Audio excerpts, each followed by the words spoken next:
Salam, hər vaxtınız xeyir olsun, əziz dostlar. Demək, biz bu günləri bu təbib ətrafında bəzi mətbu orqanlar var, yazılar yazırlar orada, məlumatlar yayırlar. O ümumiyyətlə təbib ətrafında gedən məlumatlarla bağlı bir neçə açıqlamalar verəcəyik. Demək, əziz dostlar, bildiyiniz kimi təbibə icraçı direktor Anar Bayramov təyin edildikdən sonra müxtəlif söz-söhbətlər başlayıb, hərə bir söz danışır. Ona görə ki, Anar Bayramov demək, xəstəxana direktorlarının xeylisini işdən azad edib, hələ ki, bir çoxlarına təyin edib onların yerinə adamlar, amma xeyirlərinə təyin eləməyib hələ ki. Demək, bunun ətrafında çox danışıqlar, çox söz-söhbətlər gedir hal-hazırda.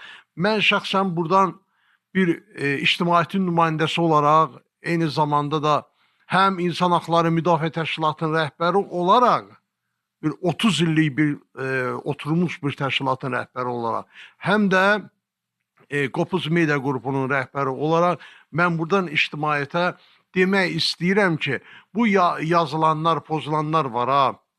Bunlara ümumiyyətlə inanmaq əvəzinə hər kəs öz dünya görüşünə əsasən, görüntülərə əsasən o nələr görükür. Məsələn, gözünüzün qabağında nələr baş verir təbibdə, nələr olur. Ona inanın.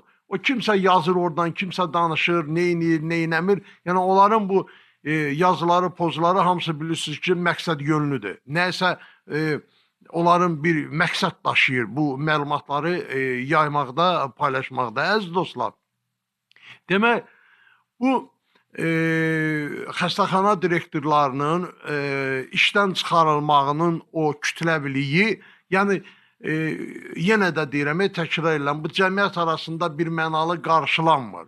Amma bura baxır kim, hansı prizmadan baxır da bura. Məsələn, gəl belə baxaq da bu prizmaya. Biz belə bir şeydən yanaşaq ki, burada təmizlik, yaxşılıq görünür burada. Yaxşı şeylər görünür. Gəlin belə baxaq.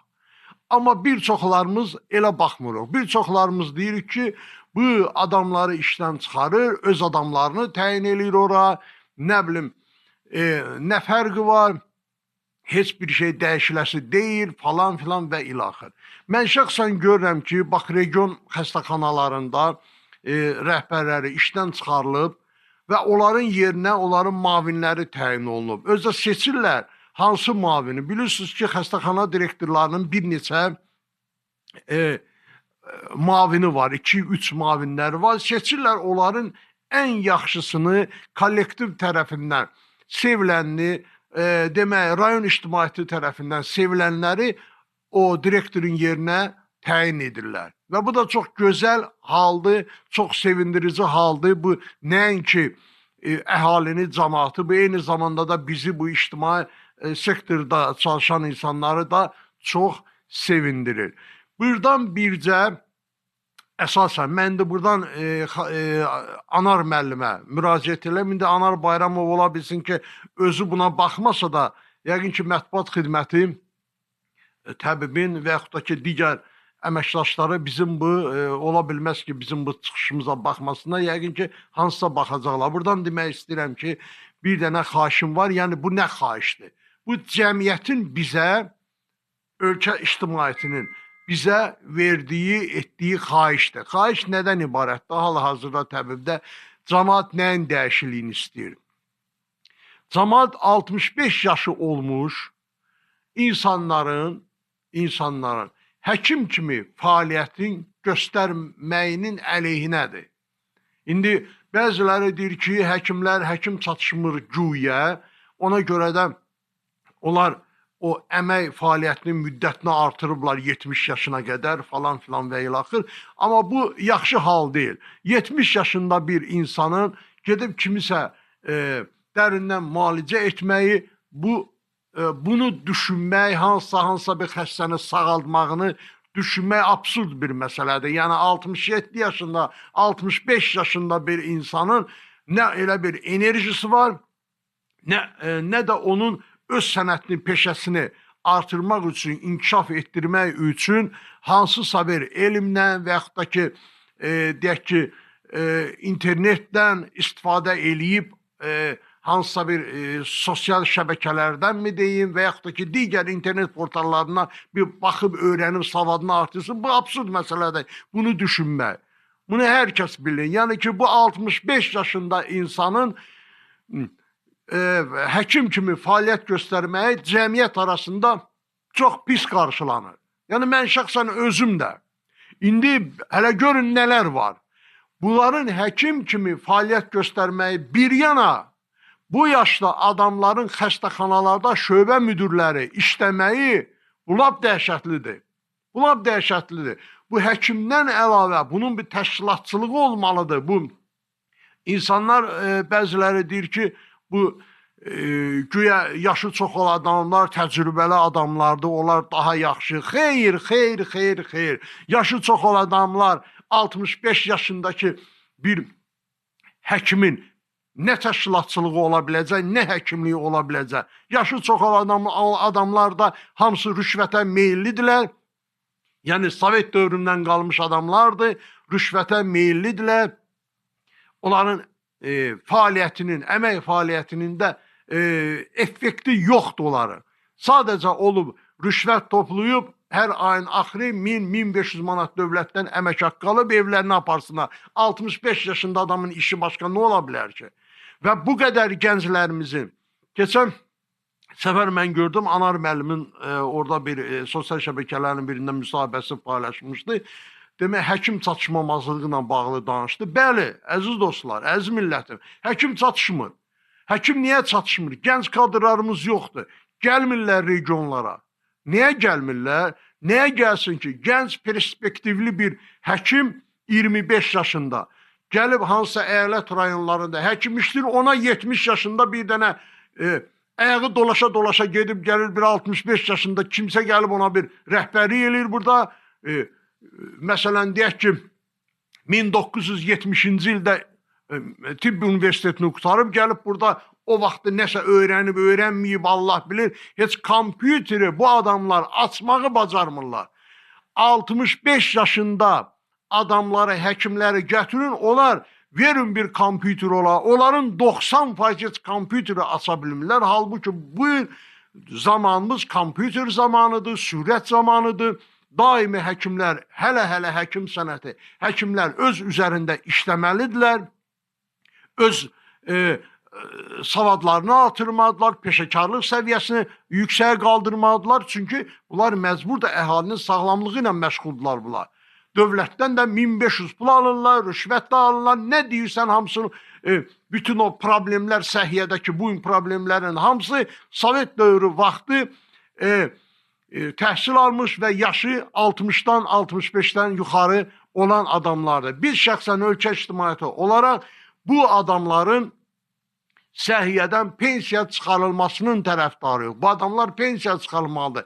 Hələ nəinki pensiya, bunlar şöbə müdürü işləyirlər xəstəxanada, inanırsınızmı? 65 yaşında, 66 yaşında bir dənə kişi və yaxud da qadın qıçı bir-birinə dolaşa-dolaşa işə gəlir, bu şöbə müdürüdür. Buradan nə səhiyyədən, nə perspektiv gözləyəcəksə, bu adamlar, bu millətin sağlamlığına hansı formada bunlar xidmət eləyəcəklər? Bu hər şey göz önündədir. Ona görə də biz ölkə ictimaiyyəti olaraq bunun tamamilə əleyhini, yaşın çoxalmasının həkim fəaliyyəti ilə bağlı, yaşın çoxalmasının tamamilə əleyhini. Hələ bir çoxları gedir ki, mən əməkdar həkim adı alım, əməkdar həkim adı alsam ömürlü işləyəcəm, mən ölənəcəm burada. Belə şey olar. Bəs gənc kadrlarımız, bəs universiteti qutarırlar.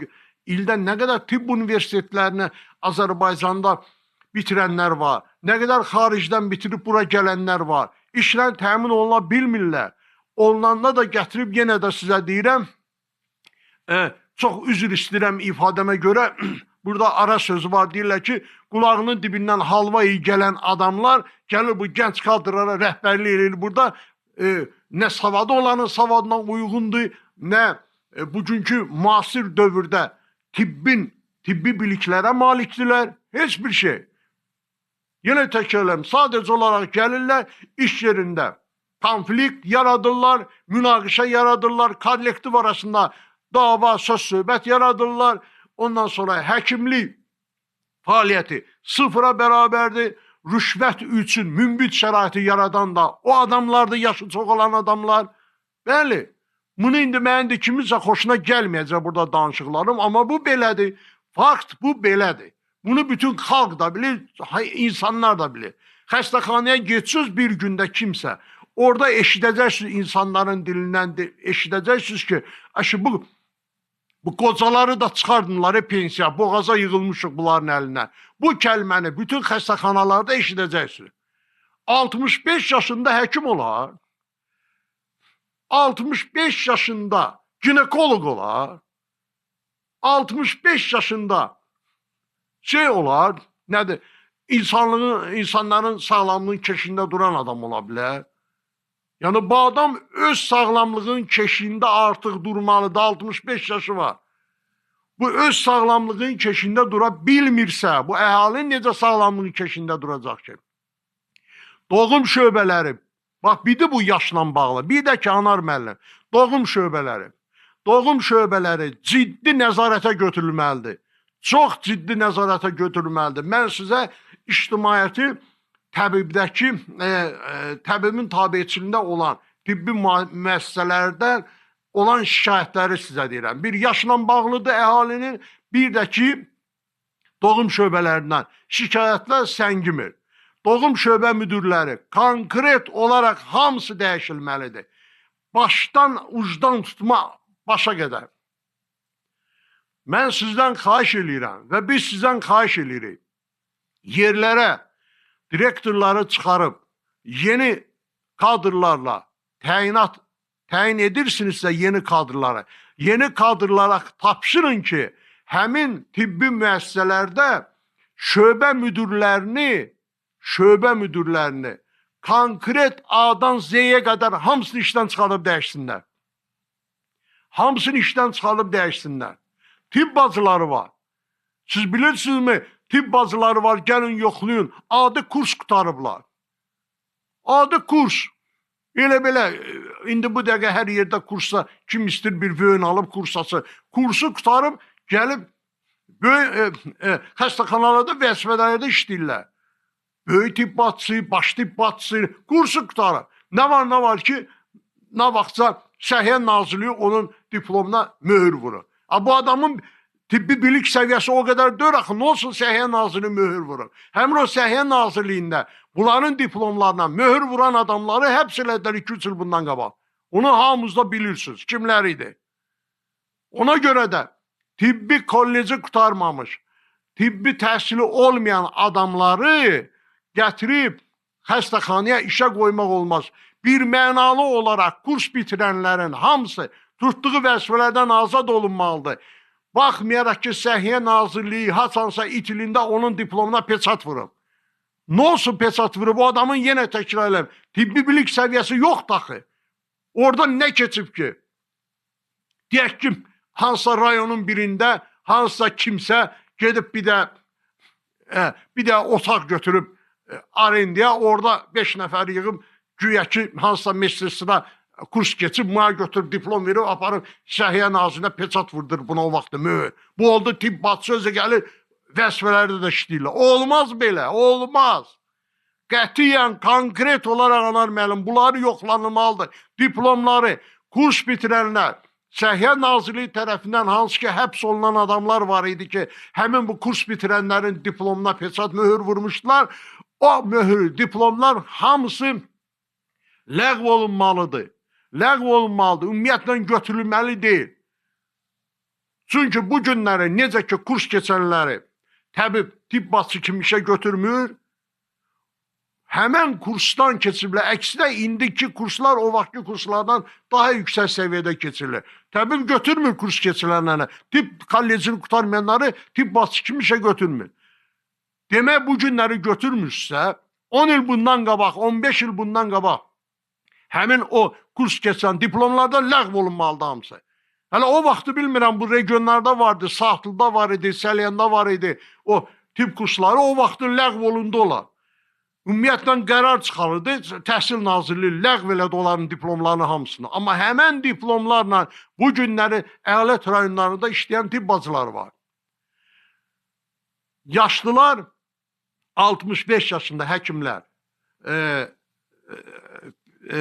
pensiya çıxarılmalıdır və tibb bacıların diplomları hamısı ucdan tutma yoxlanılmalıdır.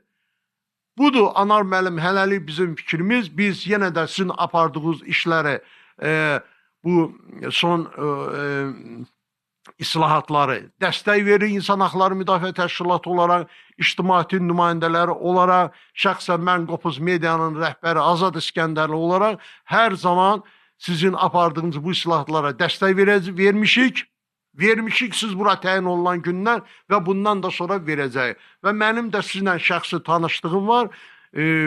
Sizlə FİTEK-də görüşmüşük, bir TİSEK-də siz rəhbər olanda bir neçə dəfə, 2-3 dəfə artıq görüşümüz olub və o vaxtda sizdən bir-iki məsələ ilə bağlı müraciət etmişdim, görüşdük, çox məmnun qaldım. Çox sağ olun, təşəkkür edirəm sizə və sonuna qədər sizin yanınızda olmağa davam edəcəyik.